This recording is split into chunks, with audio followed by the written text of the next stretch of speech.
Hi friends, welcome back to Rishka's world all in one channel. Hi friends, మీరందరూ ఎలా ఉన్నారు? బాగున్నారా? ఇవాళ మా అమ్మ నా కోసం జున్ను చేస్తుంది. ఆ ప్యాకెట్లో అయితే జున్ను పాలు, గిన్నెలో మామూలు బెర్ర పాలు, జున్ను పాలు, మామూలు పాలు మిక్స్ చేయాలి. ఎందుకంటే జున్ను పాలు ఫస్ట్ రోజు కాబట్టి మామూలు పాలు కలపకపోతే అది గట్టిగా రాయిలాగా అయిపోతుంది.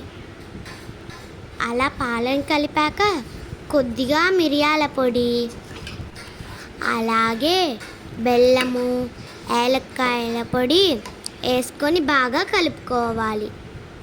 అందులోనే చిటికెడ ఉప్పు కూడా వేసుకోవాలి. పాలు పోసిన గిన్నె కన్నా కొంచెం పెద్ద గిన్నె తీసుకోవాలి. స్టవ్ ఆన్ చేసి పెద్ద గిన్నెలో వాటర్ పోసుకోవాలి.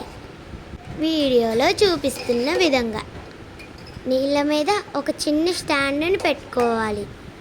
ఆ స్టాండ్ మీద జున్ను పాల గిన్నెని పెట్టుకోవాలి.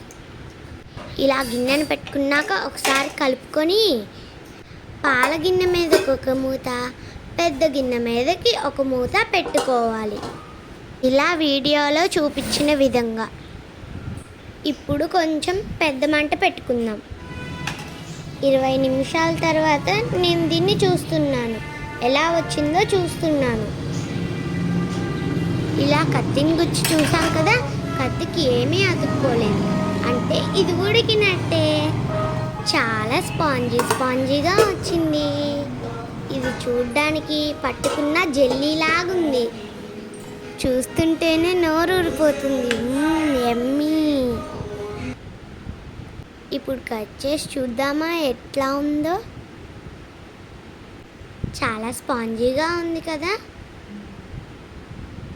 మీకు ఎలా అనిపించిందో కామెంట్లో తెలియచేయండి. మీరు ఎప్పుడైనా జున్ను తిన్నారా? మీకు జున్ను అంటే ఇష్టమా? నాకైతే కొంచెమే ఇష్టం. చాలా స్పాంజీగా వచ్చింది కదా. మీకు కనుక మా వీడియో నచ్చినట్లయితే లైక్ చేయండి, షేర్ చేయండి. ఇంకా మరిన్ని వీడియోస్ కోసం మా ఛానల్ సబ్స్క్రైబ్ చేసుకోండి. Thanks for watching. Bye friends. ఇలాంటి మరిన్ని వీడియోస్తో మళ్ళా కలుద్దాం.